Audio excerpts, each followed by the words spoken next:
Where tonight we are absolutely ravenous for the rich repository of recipes that is the QI restaurant. And joining me tonight are a rack of rib ticklers rolling a rhubarb roulade. It's Sara Pascoe. Reducing a recherché ragout. It's Mark Watson. Relishing his remarkable relish, it's Phill Jupitus.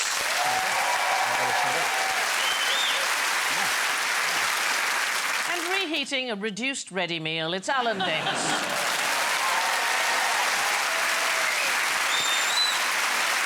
Right. Let's hear their buzzers. Mark goes... Yes, chef. Ah, very good. Sara goes... Right away, chef. Phill goes... Making it now, chef. And Alan goes... Sorry, chef. Why would you want to eat in a restaurant with a heavy fork and nothing fresh on the menu? Okay. Right away, chef. Is it because you're in space? The great restaurant in space. Yeah. Yeah. I don't know that much about space or restaurants. Clearly. But if there was one, then the heavy fork would stop it floating away. Doesn't really work that with gravity. No. There either is gravity or there isn't. Yeah. If the people are floating away, the fork's not going to be staying. Your sprouts are going to be all over while you can't lift your fork. No sprouts. This is just like the toothpaste that astronauts have. So what do you need the fork for? To open the toothpaste. It's like somebody direct from NASA. Mark, what do you reckon?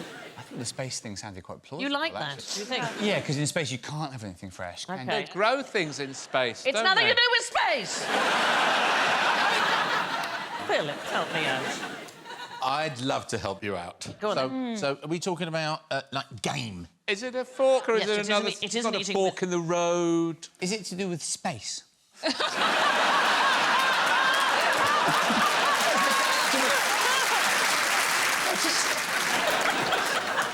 had some very difficult TV appearances, but my classes normally do stay on. She starts throwing the hat around, you know you're in trouble, Mark Watson. OK, none of this is working. There is a computer scientist, his name is Dan Jarafsky, and he looked at the description of dishes on 6,500 menus. And the higher-end restaurants, they tend not to describe food as fresh. They don't describe it as tasty, they don't describe it as ripe, because the customers in the high-end restaurants expect it to be those things. In fact, in posh restaurants, they tend to use kind of sexy terminology. So if food is sort of sensuous or silky, they use language like that. Nude. Yeah. Yes. Don't care for a nude aubergine. We got a topless chicken and we put it under the grill. Ooh, that's been naughty. This sandwich will wank you off.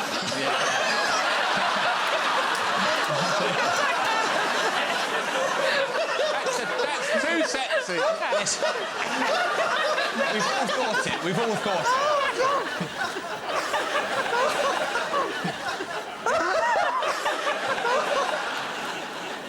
What's wrong with... No! OK, moving on. In posh restaurants, they use a completely different language. And here is the bizarre thing. People enjoy their food more with heavy cutlery. So there's a guy called Charles Michel, and he is the chef in residence at Oxford University's Cross-Modal Research Laboratory. So what they are researching is how our different senses modulate any appreciation of flavour. And so he gave everybody exactly the same meal. And people who used heavy cutlery were willing to pay 15% more for their food. It is one of the most bizarre things. Yeah. Was there any point when the fork became too heavy? Because I reckon that is a scale that actually, by the time you've got like a garden fork, people are then refusing to pay again. What you might have done now inadvertently is inspired cheap restaurants to glue their forks to the table to give the illusion. Or glue 2 forks together, thereby doubling the weight.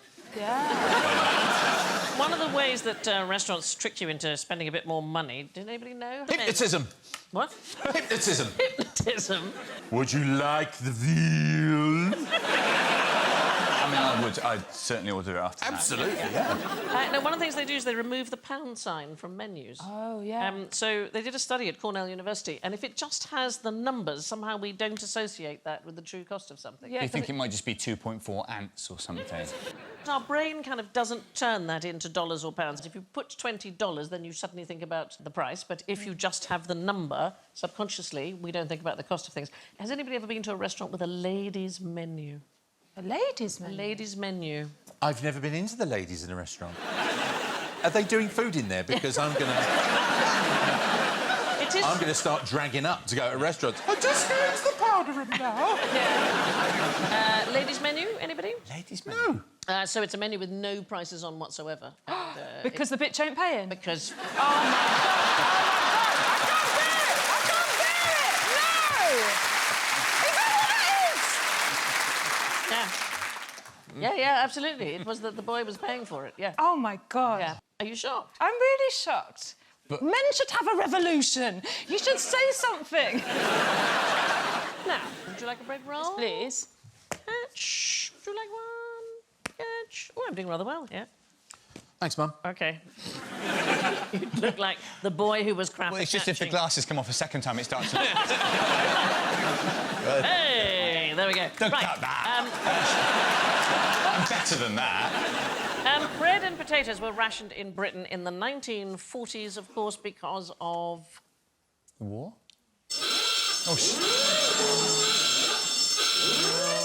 Not the war. What was it? The Atkins?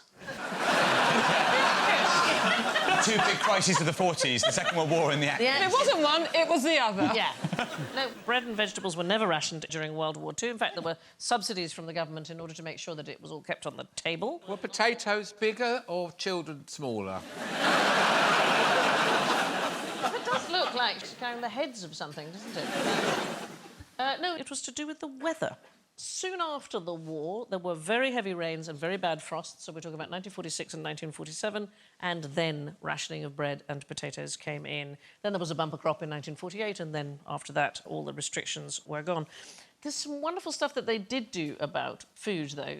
Before the war, Britain imported about half its meat and more than half its cheese and about a third of its eggs. So they did a test in 1939 to see if Britain could deal without all of that protein. 8 human guinea pigs were sent for 3 months to live in the Lake District. Oh, lovely. I know.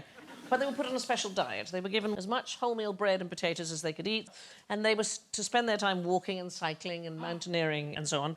And the result was, fundamentally, a huge increase in flatulence.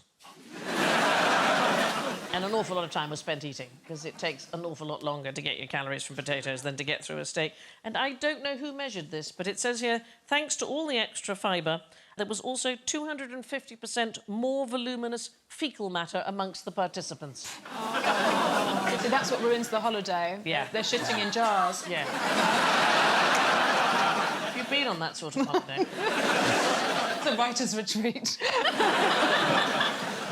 Right, bread and potatoes were rationed after the war, not because of the Nazis, but because of the weather. Right, bread away. Why is my cellar riddled with Frenchmen? Wow. Tough for your own conscience, really, Sandy. Oh, it's the Judy Finnegan tribute painting.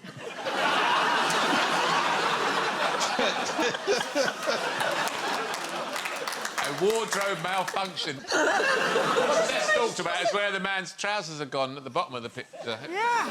The bloke at the bottom was just on a stag night and he's been caught up in the war. Yeah. Anybody know what the painting is? Is this French Revolution? Well, it's actually not. It's the July Revolution of 1830. It's Oh, they're always having revolutions. I don't know why the woman had to have a top off. Because I think sexy revolution. you know what it is to get you interested, so it's like you learn something once you're looking at the painting, but you looked for the boobs. It was just... It's that. They were like, we're interested in independence, but can you sex it up? And then she just took down her sleeve. Yes. Do you want to be free? What if I got my tits out? I think maybe the little boy has shot her bra strap off. I think it's... We've all done it as kids. Yeah. Why is my cellar riddled with Frenchmen? Is it with wine? It is to do with wine. What do you think it's to do with? Oh, that's as much as I've got. Oh, you're just... You have wine in the cellar, so I'm basically hoping to build on that. Yeah. So, a riddler is the person whose job it is to rotate bottles of wine. Now, why might they do that? Why might they... The sediment. Yeah, it is exactly that. So it's essential, particularly to probably the most famous French wine of all. Champagne? Champagne, absolutely. So it requires a secondary fermentation. So the yeast from the fermenting process is left in the bottle as the wine matures, and it's what makes the bubbles appear. But nobody wants to buy a bottle of wine with bits of yeast sediment in it, so they have to be slowly removed. So what they do is, I happen to have... Oh, hello. So you have to get the yeast to the neck of the bottle. You have to imagine that there's all this sediment in the bottle like this, you see. Okay. And so what the riddler does, first of all, is that they rotate each bottle 90 degrees, and then they push it slightly further into its cradle and they tip it slightly, and that makes the sediment go down into the neck. And professional riddlers can turn and tilt 40,000 to 70,000 bottles a day. They do about 3 or 4 per second. In fact, I think we can see some on a video. I mean, he just looks like a terrible date, doesn't he? He's just... That's his actual job. That's his actual job. Unfortunately, they are now being replaced by robots, known as... Oh, like all of us. I know, who can do the job much quicker. But he might be able to do something more interesting with his life. I think some things robots with his should life? do. Just like, do not come near me. Oh, my God! Oh! Not the knees! Not the knees! I think some things robots should do, and this is one of them. There is a real skill in it. This is made of strengthened glass. Before that, it was a very explosive process. So in 1792, the canon of Reims Cathedral reported that 345 out of 594 bottles had exploded in their cellars. While they were that's their version of things. Loads of the champagne just explodes. And that's also what the mess is in here. Yeah. The Riddler's absolutely slaughtered the whole time. As 100 of them blew up. Yeah. When that many explode, some of them just go in your mouth. That's just what happens. The pressure in here is 3 times that of a car tyre. And the cork can fly out... have a guess, the speed of the cork. I'll just get out of the way. No, sorry, I haven't taken the... Take your glasses off, Mark! Take your glasses off. I'm going to guess 800 miles an hour. 8,000, 8,000. 8 million, 8 million. Wow, OK. Oh, is it less than that? Is it 55 miles an hour. Oh, that's hard. That's not that's about so the slow. speed of an average van. So this bit around the top of the bottle is called the mousselet. It's the French word for muzzle, basically. Oh. Yeah. But it sounds so much more chic. Anyway, initially, in the first fermentation, they don't have a cork in it, they have a cap. And I'm going to open it in a rather spectacular way in a minute. Like being in a kitchen as a student. Has that got a fag butt in it? But my favourite way to open a champagne bottle is with... A sword. A sword, Oh, my God. indeed. Oh. So I would like to introduce you to someone who can do just that. Wow. Please welcome Julian the Magnificent.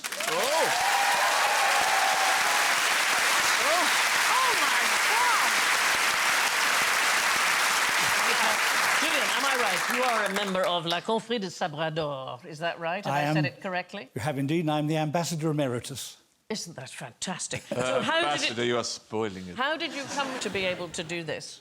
Well, I get a thirst around about 11 o'clock every morning. Absolutely. So I take out a bottle of champagne and one of my sabres and I remove the top and Bob's your uncle. But if you're called Julian the Magnificent, it's a shame if you just end up working in a stationery shop or... No.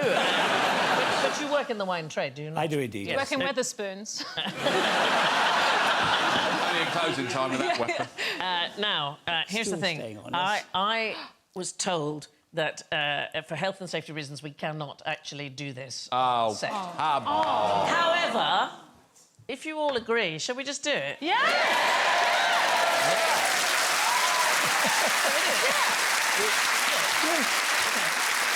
The reason there we were the night at the studio when Sandy Totsford lost her hand. Can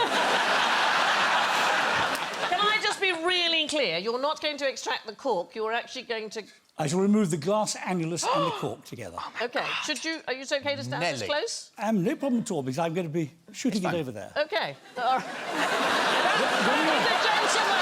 is a gentleman! Yeah. This is what a gentleman warns you. You'll be fine, I'll shoot over there. Do not try this at home. Oh, my God. You go ahead, yeah. Off we go. Yeah.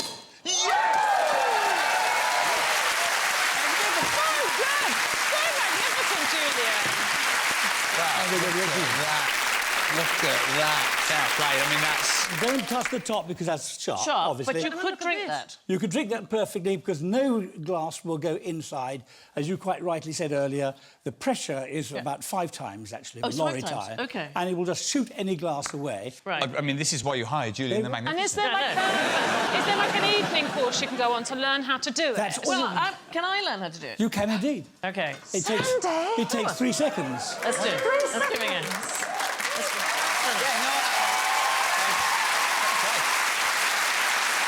Do you remember you were there the night, Alan Davis? You are right-handed, Sandy. I'm right-handed, yes. You'll take that in your left hand. In my left hand, yes. With your thumb up the punt. Thumb up the punt. Punt, yes.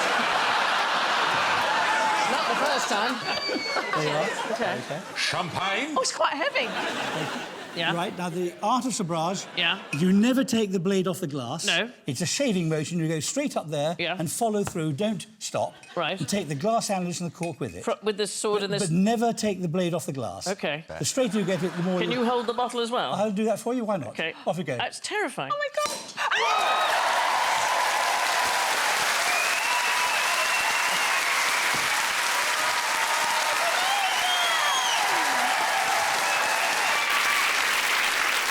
Cher Sandy, vous avez réalisé le premier geste qui vous ouvre la porte de notre confrérie. Noblement, vous avez séparé le bouchon de flacon qui besonne le merveilleux vin de Champagne. Au nom de Noé, père de la vigne, et de Saint Vincent, le patron de vigne. Je vous nomme sabreuse dans l'ordre de la confrérie du Sabrador. Oh! Thank you, Julian. When you find your cork, Yes. you put it in a little velvet bag. How marvellous. That's really actually exciting. It's really amazing. It was exciting. It was very It is exciting. the most fun you'll have with all your clothes on. It really is. Julian the Magnificent! Thank you. Wow.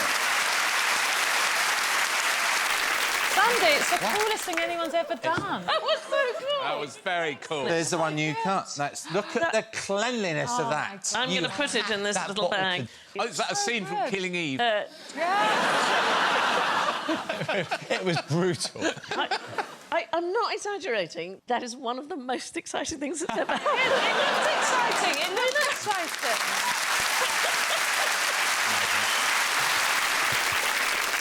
Fast forward to 3 years' time, Toksvig outside of Tesco's with a Swiss Army knife and a bottle of Diamond White.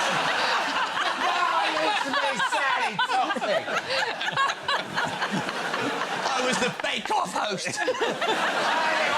I was Carl Queen at telly. Oh, dear.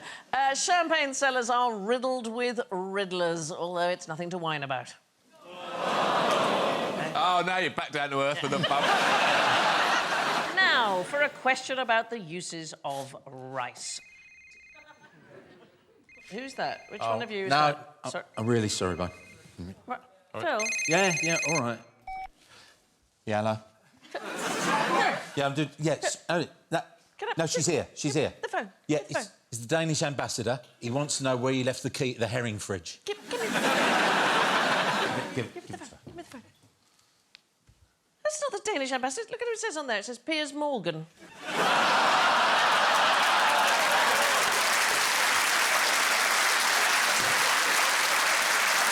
Listen, anyway, don't worry about your phone, because I'll put it in a box of rice and let it dry out, because that's a good idea, isn't it? Is that a trick question? It's up to you. Making it now, chef. Yeah? Yes. OK. Making it now, chef. No.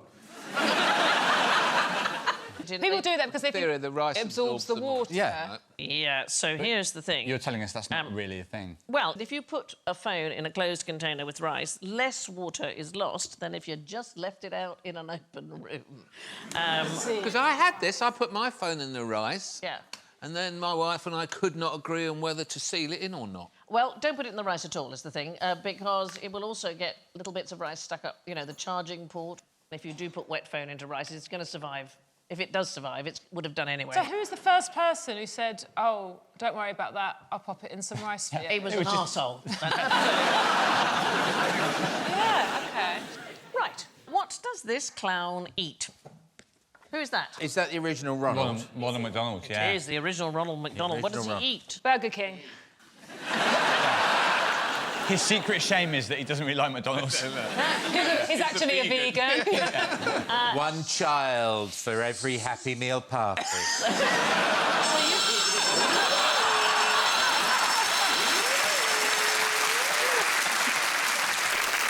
You said Burger King. Well, inadvertently, you're going to get yourself an extra point because... Whoa, It's the best kind of point to get. Yeah, so Ronald McDonald never ate fast food. The company were very keen to ensure that he was really just their mascot for their particular charity. They didn't want kids to get obese. But the very first Ronald McDonald was a guy called Willard Scott. That's him there. He was eventually fired for being too fat. Oh, my But God. he became incredibly famous in the United States. He was a weatherman on American television, and he did an ad for Burger King. Is he being held at gunpoint in this one? But that's awful that he got fired for being too big. Televisions were much smaller in those days. Now we'd be fine on a massive screen. I always thought Ronald McDonald was rather frightening. Yeah. I didn't like the Hamburglar. I thought was scarier than Ronald McDonald. Yeah, and he promoted crime as well. Exactly. My first job was in McDonald's, so he was the one I was always scared coming in. What were you doing? Serving burgers. No, but I mean, were you cooking them or you were... Oh, you do everything at McDonald's. Oh, right. Yeah. OK. They don't want to have drive-throughs anymore because they finally realised that the person at the window serving's inhaling All so those many fumes. fumes, they're shortening their life. Well, if you would like to shorten your life, the best place to go is the Heart Attack Grill in Las Vegas. You can eat for free if you weigh over 350 pounds or 25 stone. So just for you, that's about 3/4 of the weight of a blue whale's heart. That's quite a lot, and you are verified by being weighed at a cattle weighing station, and then you are led to your table, if you are more than 350 pounds, by your personal nurse. It's a waiter. Wow. And their signature quadruple bypass burger is just a shade under 10,000 calories. It's made, there it is, it's made of 4 half-pound beef patties, 20 strips of bacon, 8 slices of American cheese. I say cheese, it's American cheese. A whole tomato, half an onion, served in a bun coated with lard. OK, I've only got one question, Sandy. Do they have a ladies' menu? If you Well, at least the finish... presentation's gorgeous. No. If you finish it, your nurse will deliver you to your car in a wheelchair. And then do we know anything about faecal matter? Oh, I imagine we bound up for quite a while after all that protein. If you don't finish it, she will spank you in front of the other diners. Really? Are you sure this is a real restaurant, not a dream? It is a real restaurant. It's a real restaurant. In 2013, the unofficial spokesman for the restaurant, who was 52, died of a heart attack. 3 other people have died on site. What? In the restaurant. The clue is in the fact that the dish has bypass in the name. Yes, I think that. Yeah. They do have a vegan option. It's a vegan.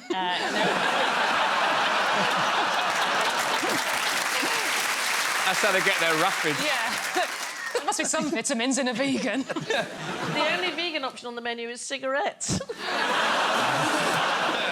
And now for the final course. Does anyone have room for general ignorance? How many calories do you gain from eating celery? Is it one of these things where you expend more calories eating it than you actually gain? Don't say that. Something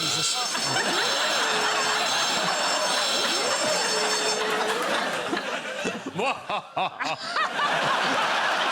New boy! No. If the worst thing that happens tonight is that along. I'm all right. Yeah, a man with a sabre tried to kill you. It's not Exactly, yeah. So medium stalk contains 6 calories, but there is a notion that it has negative calories. So I love this. They did a study of bearded dragons. OK, this is the University of Alabama. It turns out that these particular lizards have a rather similar diet and digestive system to humans. Did they? Yeah, but they measured their metabolic rate and the energy that they lost and so on, and there is a net gain of energy. Obviously, it isn't very much. Chewing and digesting are very low-energy pursuits. The bearded dragon, of course, only started appearing about 5 years ago and are mostly baristas or work in vintage shops. I think that one's a pencil sharpener. That is weird, isn't it? Yeah. That is very strange. For our final question, we're going to play a game of Beer Hunter. OK, so I have 4 cans. OK, so... I don't like the look of this. That's Mark's. OK. OK. OK, so here's one for you, here's one for you. Let's have that Phil, and then you have that one. There we go, Phil. Thank you. OK, let's have a go at opening them. Sarah, you want to go first? Yeah, I'm going to do some tapping first. Do some tapping. Do you think that's going to help? Well, this is an Essex trick. OK, open yours. You want to please. open mine? Yes, please. Yeah. Go. Wow. OK, Fizzy. so not that one. Alan? Will it? OK, not that one. Mark? Well, the more this game goes on, the worse feeling I have about it. No, OK. Phyllis? Wow.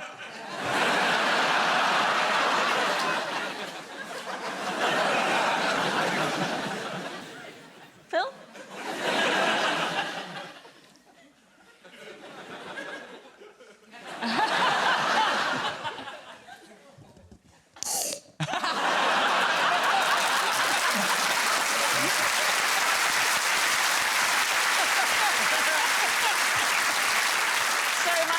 Is which of those cans had the highest pressure? Oh, they all have the same pressure. Equal, right?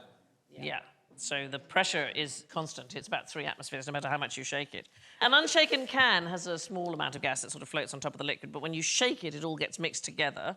And then what happens is you've got bubbles floating inside the drink, and when you open the can, they rush back to the surface. Fizzy water's the worst one. Yeah, it can bring and then brings all the liquid up. Oh, my God! Open it, close it again! A little bit, close it! But you You can't even tell, you can see it. Is it going to do it? I don't know. It's doing it! It's still doing it! All my first jobs after McDonald's were in bars, and the one thing that you'd learn from, like, barbecues was that if you've poured someone a drink and it's fizzy, put your finger in it, and you can't do that when you work in a bar. No. Like, people think it's really rude. But it does work. But Put their finger in it. But you were tapping the top and the bottom Yeah. of the can. What do you think that is going to do? Well, it was just what we were told to do to make sure, you know, like if it'd been like in the back of the car, in the boot for a bit, if you did that for a few taps, then it wouldn't fizz. Well, so here's the thing: tapping it top and bottom makes no difference whatsoever because the gas is already exactly where you want doing it. it now. What you need to do is tap the sides. What? Yes, you need to tap the sides and dislodge the bubbles so that they rise to the top. Sandy, you're changing my life.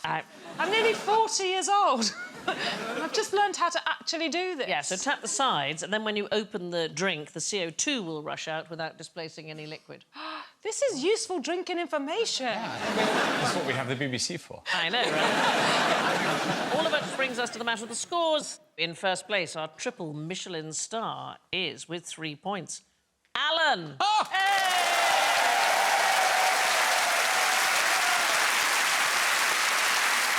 In second place with -4, it's Sarah. Second. And in equal last place with -18, it's Phil and Mark.